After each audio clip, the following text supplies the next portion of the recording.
আজকে আপনাদের সাথে একটা টিপস শেয়ার করছি। কাঁচা কলাতে অনেক সময় কালো হয়ে যায়, তার জন্যে হলুদে আমি ভিজিয়ে রাখছি। আর মাছ একটা গন্ধ থাকে মাছে আইসটা, ওইটাও যদি হলুদে আধা ঘন্টার জন্য ভিজিয়ে রাখা যায়, মাছটার ওই গন্ধটাও থাকে না। আমি কলাগুলো কাঁচা কলা রান্না করলে আমি হলুদে এভাবে ভিজিয়ে রাখি।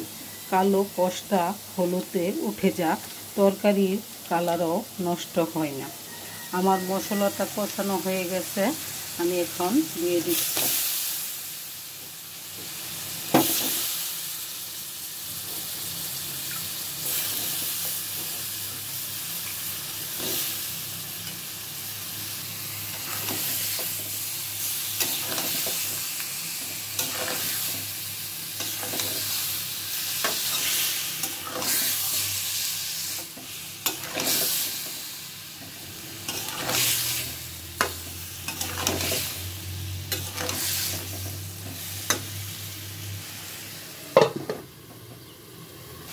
কলা আর মাছটা আমার কষানো হয়ে গেছে, এই পর্যায়ে আমি পানি দিয়ে দিচ্ছি।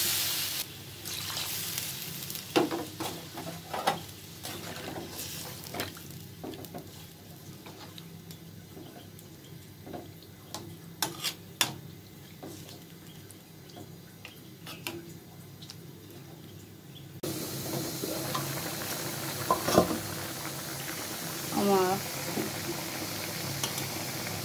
কাঁচা কলা আর কাকু মাছটা রান্না হয়ে গেছে।